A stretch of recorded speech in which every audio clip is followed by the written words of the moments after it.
So Cozy Earth has solved a marriage riddle we've struggled with for years because Mrs. Calm and I have different temperature preferences. But since we began sleeping under the heavenly softness of Cozy Earth bamboo sheets, we both have slept much better. Cozy Earth bamboo sheets and pajamas. They're luxurious, but they're also temperature regulating. So we're sleeping deeper and longer. And you can get 40% off with code CALM at cozyearth.com. Mrs. Calm was also a little jealous of my brushed bamboo pullover because it is ridiculously comfortable and it's stylish. I'm wearing it right now. So you can pair it with jeans and look great instead of frumpy. So I ordered her favorite color. I hung it on her side of the closet as a surprise. Major bonus points for me. Look, you have no idea how much joy clothes can bring when they are this comfortable. So visit cozyearth.com/calm. Use my exclusive code CALM for 40% off best-selling sheets, towels, pajamas, and more. And let Cozy Earth know you heard about them from the Calm Parenting Guy. It's cozyearth.com/calm with the code CALM for 40% off. For kids like ours, the best learning is fun and interactive. We know so many kids who love IXL because their video tutorials and games just help kids feel smart and successful. Take a moment and check out ixl.com/Kirk. IXL is an online learning program that can be used by any student from K to 12, whether they are struggling in a particular subject or if they're homeschooling. IXL allows our kids to learn at their own pace and be independent. And you know our kids love that. On IXL, kids can explore any topic in any grade level, and they're not forced into a single learning path. Our kids thrive on positive feedback, and IXL consistently reinforces success. Make an impact on your child's learning. Get IXL now. Calm Parenting Podcast listeners get an exclusive 20% off an IXL membership when you sign up today at ixl.com/Kirk. So visit ixl.com/Kirk to get the most effective learning program at the best price. So you give a strong-willed child a simple instruction. You just ask them to complete a simple task. And if they would simply do what you ask them to do, they'd be done in 7 minutes. But the strong-willed child would rather argue with you for 7 hours or days or weeks or months and years and lose everything they own. Why do your kids do this, and how can you change this dynamic? That is what we're going to discuss on today's episode of the Calm Parenting Podcast. So welcome, this is Kirk Martin. You can find us at celebratecalm.com. If you need help, reach out to our strong-willed son who is great at goading us with a twinkle in his eyes.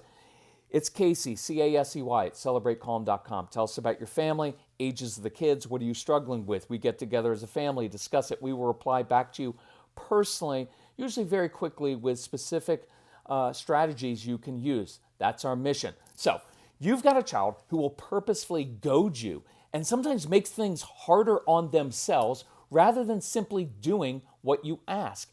And it can be infuriating. It can be puzzling to many of you.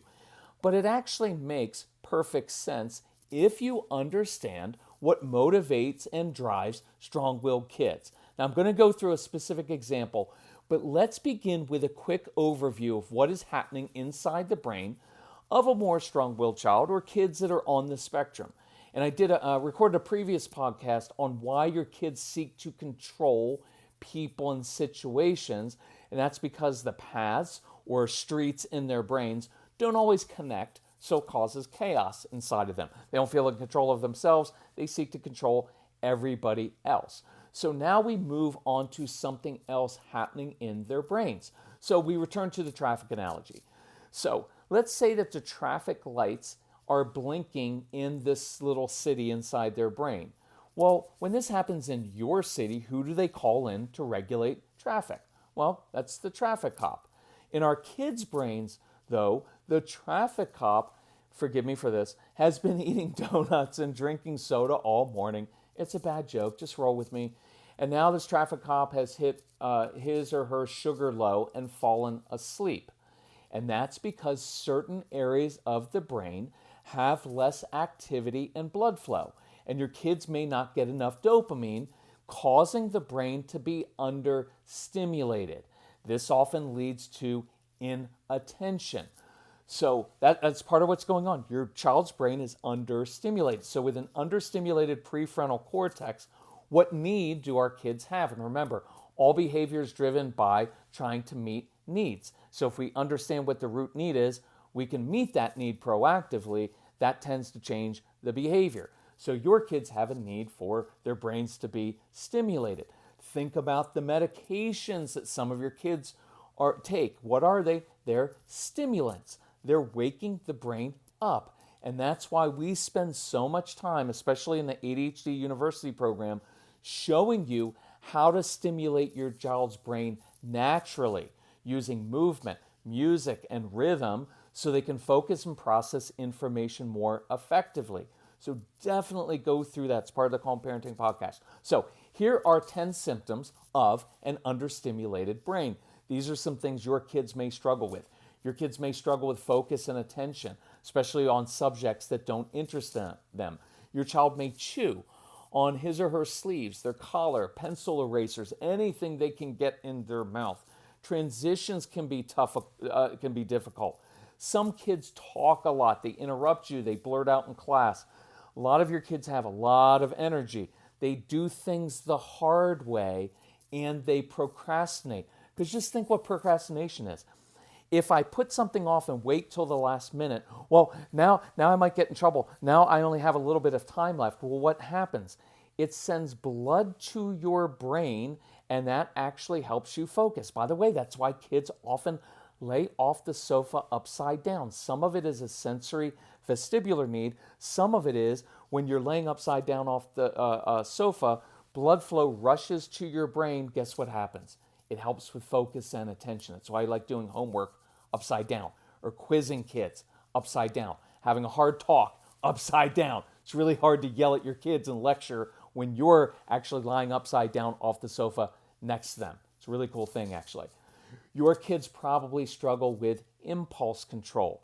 They're daydreamers. Look, daydreaming is a great thing. If you have a young child and you get a note from the teacher in the early years saying, well, your child is just daydreaming, don't be freaked out. That's a good thing. Don't stamp that out. They daydream because they're so bright, they get things very quickly in class, and then in order to keep from being bored, they stimulate their brain. How? By starting to daydream. It's called using your imagination. You're visualizing things. We want more of that. It's just hard because they're going to get in trouble for that in school, but it's actually great quality, and very bright people daydream. Your kids also may argue like attorneys and pick on siblings, and that's the one I want to key in on in this episode. So, arguing like attorneys and pushing your buttons. Why do they do that? Look, if all I have to do is roll my eyes, and that all that is moving a couple eye muscles, and watch the chain reaction that sets off in the home. Child rolls their eyes. Young lady, you will not roll your eyes at me. I never did that to my mother. You will not do that in this home. To which your daughter replies, whatever, right? One word, two eye muscles, and then you go off. After all I do for you, I cook for you and I clean for you. I do your homework half the time and I don't tell dad. I do all these things. And then all that resentment built up because you do way too much for your kids, which is your choice, not theirs. You chose that. Stop that, moms and dads. Break that pattern.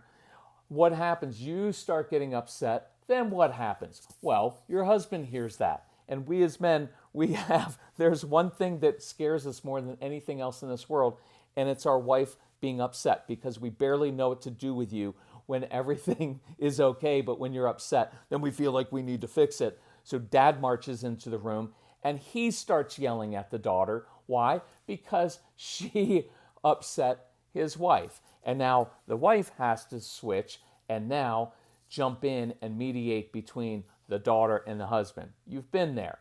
So just think what happened. This one daughter, whether she's 3 or 13, moved two eye muscles, rolled her eyes, and now two grown adults have just reacted and given her their intense emotional involvement. And if I'm a kid And with minimal effort, I can get two parents or my brother or sister to react. Why would I not do that all day long? I'm not saying it's right, but it makes perfect sense, and that's your issue. No blame or guilt, but it's your issue because you keep feeding the need for stimulation and intensity in a negative way. So here's the example I wanted to do because this is really good insight. Here's the example. You ask your more compliant child to take the trash out. It's pretty simple. That child simply does it, right? Your more compliant child will just do it. And there's no drama. There's no arguing, no negotiation, no lecture, no consequences, no fight. It's beautiful. That compliant child just takes the trash out. But then you ask your strong-willed child to take out the trash. And what ensues is a 45-minute courtroom drama with opening and closing statements by your expert attorney. Or maybe there's just flat-out refusal to take out the trash. Or perhaps even more infuriating, which is what Casey would do at times, was total neglect and simply ignoring that you even asked them to do something. So they just ignore your request without even acknowledging that you spoke to them. You can have all three of these. Casey did all of these things. And now what do you have? You've got drama. You've got arguing, negotiations, lectures, and consequences. So Mrs. Calm told me yesterday, I wish I had begun drinking AG1 sooner. My stomach has felt so much calmer and I'm more regular. My AG1 in the morning provides some consistency I really crave. And that's one reason I love my AG1. It's an easy, healthy daily routine. No messes, no blenders. We put 1 scoop of AG1 into a bottle of water, shake it up, and start our day with 75 vitamins, probiotics, prebiotics, and whole food sourced ingredients. Check out a special offer at drinkag1.com/calm. Look, I've got more energy, better mental clarity, and AG1 supports my immune health. And that's why I've been partnering with AG1 for so long.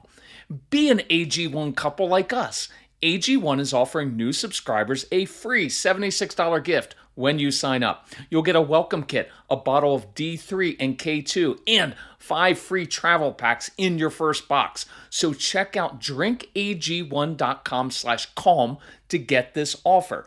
That's drinkag1.com/calm to start your day with a win. So, you are looking at this kid thinking, why? What would possess you to make things so difficult for yourself? And you have a choice to make as a parent right now.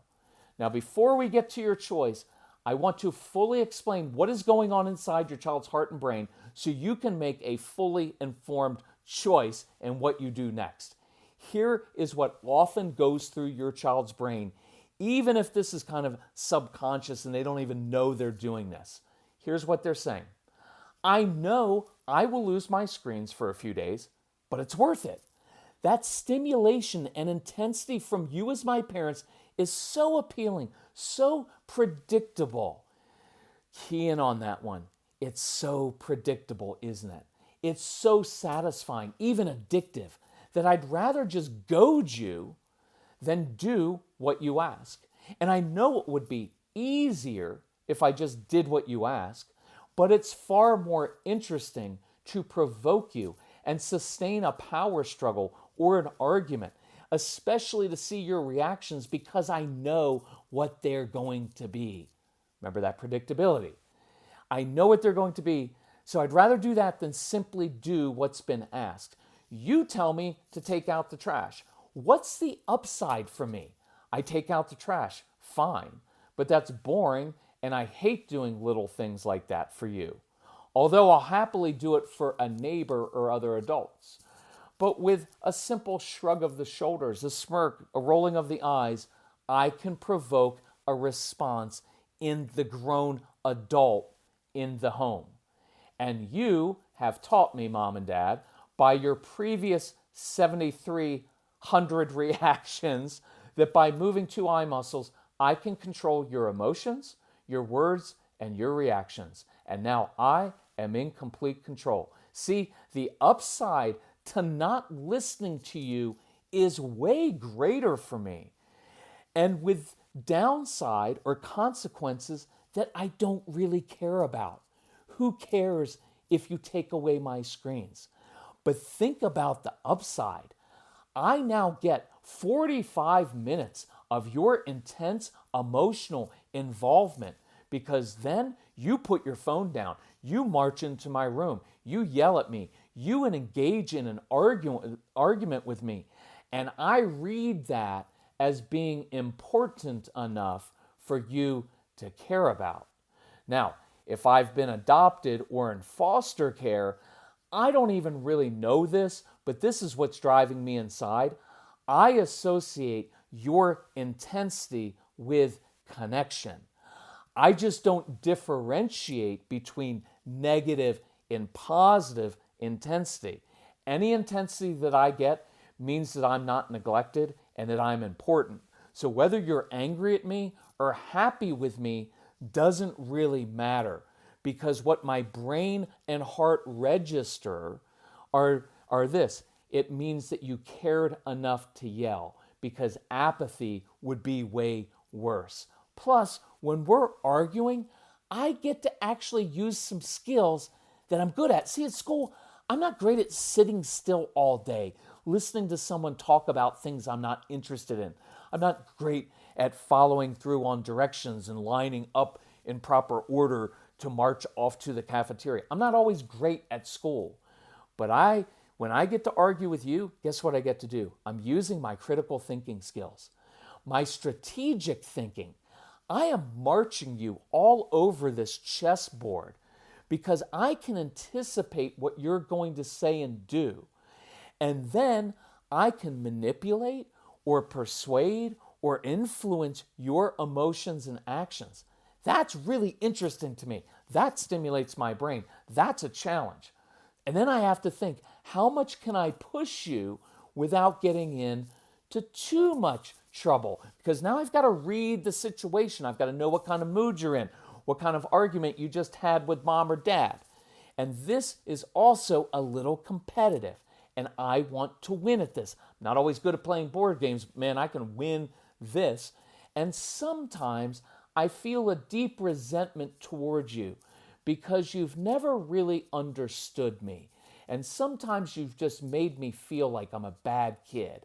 So I'm going to get back at you by messing with you. You just gave me control over you, your words, your emotions. Who wouldn't want that kind of control? And again, what's my downside? You yelling at me to go to my room and lose some privileges? Who cares? I didn't take the trash out and you're upset. I'm not. I just enjoyed all that drama. Now think about that for a moment. I think that sometimes there's even more to this if your child doesn't feel good about himself or feels like he's been unfairly treated by one or both of his parents, if he feels like you have compared him or her to the siblings. See, our kids are often very good at observing people and situations. They see patterns in people and situations. That's why they're so good at building and playing with Legos and tinkering with things. Right? I really want you to have this insight. If you have the programs, please listen to the Strong-Willed Child program. You will get so much insight into this child. Because, look, they've noticed this pattern or dynamic between you and your spouse. So they'll play you against each other, and now they get to watch you fight. I'm not saying this is good. I'm not saying it's right. It just is. And if they feel powerless to change a kind of harsh dad or mom, why not at least get some satisfaction from this and watch you squirm and argue with each other? It's the same in school with a teacher. If I sense that my teacher doesn't really like me and I don't really care about pleasing people or getting grades, why not just do this? I know there are kids who purposefully get in trouble in the classroom so they get sent to the principal's office because now they're out of the boring class. They're sitting in front of the principal, who's the president of the school. And now they get to engage the president of the school in an adult conversation, whether they're 7 or 17, and what does the principal often say to the teacher? I don't know why you're struggling with this kid. He's a brilliant kid. We just had an amazing conversation, right? Because you didn't have to teach that child. But that's why they did that. They wanted the brain stimulation. So you may have one of two different responses to this. If you're a naturally compliant person, this is going to be so hard because you're going to say, but why wouldn't they want to do the right thing? And this is where a lot of you are like, but why wouldn't they want to get all A's? Why wouldn't they want to please people? Because they simply don't value the same things that you do. They value their independence and freedom over pleasing other people. And I want you to see that this is a really good quality in the long term. They want to own their own choices and they want to do it their way. And that's not a bad thing. Remember, compliant people often get walked on. Compliant people often marry a controlling spouse and they don't get paid enough at work because they're afraid of conflict and won't speak up for themselves. But your kids are motivated by different things, and if you don't understand, you will misunderstand them and misjudge their motives 1,000 times and say things like, well, if you would just apply yourself. Things that are very unmotivating, cause a lot of anger, and this will cause a rupture in your relationship because there is nothing worse for them than feeling misjudged and misunderstood. Now, if you're a naturally strong-willed person yourself, this child is just like you. And you've experienced the pain of being a stove toucher yourself. And because you love your child, you don't want them to experience the same pain that you have. But think about this. That pain is what has made you who you are today, whether that's good or bad. And now, for your own comfort and out of compassion, you want to rob the strong-willed child of the same experiences that made you who you are. No, don't do that. You can teach and lead them, but they're still stove touchers and they need and want to touch the hot stove. So you have a choice to make as the parent right now. You may continue to raise this child like you would raise other kids with the same expectations. And you wouldn't be wrong, so to speak, but the outcome will be predictably bad. This child will continually fail you and not live up to your expectations. He will internalize that he can never please you, that he's a bad kid, that you like the compliant siblings better. And this will begin a slow but steady march toward either outright defiance or suddenly flipping you off or shutting down and retreating into this malaise that you will not be able to pull them out of, possibly until their early 20s. And if I may venture to say this, this may also result in your marriage slowly but predictably falling apart as you and your spouse pull away from each other, and this causes a division in your marriage, right? And this is usually when one of the parents, usually moms, begins just handling the difficult child while the other spouse just goes off, hides, works, and handles the other kids. So, what do you need to do instead? Number one, apologize. Apologize, not grovel. This isn't groveling. I'm so sorry. I've done. No, you just apologize. Apologizing is just speaking truth. I apologize to reacting to you for the first 7, 4, 14, 8, 10 years of your life.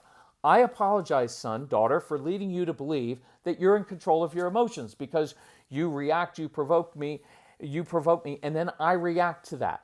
I own that. That's my issue. I apologize. What we've done is we have created these wider pathways in their brains that just get fed continually by negative intensity and negative brain stimulation. We've made these pathways very wide because we've done that. And there's no blame and no guilt. I don't do that. I simply want us to acknowledge that we've done that. And then I can begin apologizing. I did it to Casey. Casey, I apologize.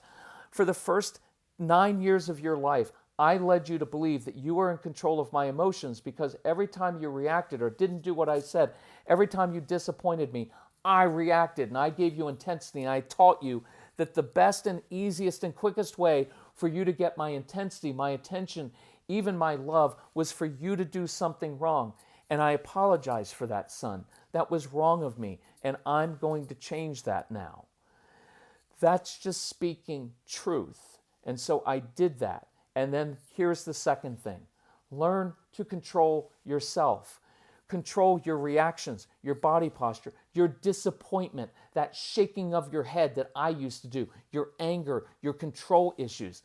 And I know it sounds like a lot, but in reality, it's not. And here's my challenge to you. If you will focus all of that energy that you usually use to try to control or change or fix your child's behavior, and you focus that on changing your own, you will change this quickly. So think about that. Every day when you wake up, what do we first think about? How can I get my child to do X? We spend so much energy. You, as a single parent, or you with your spouse, lay up in bed at night and you're thinking, how can I motivate this child? How can I fix these things? You spend hours and hours, probably a day, if not each week, thinking of how can I possibly get this child to change?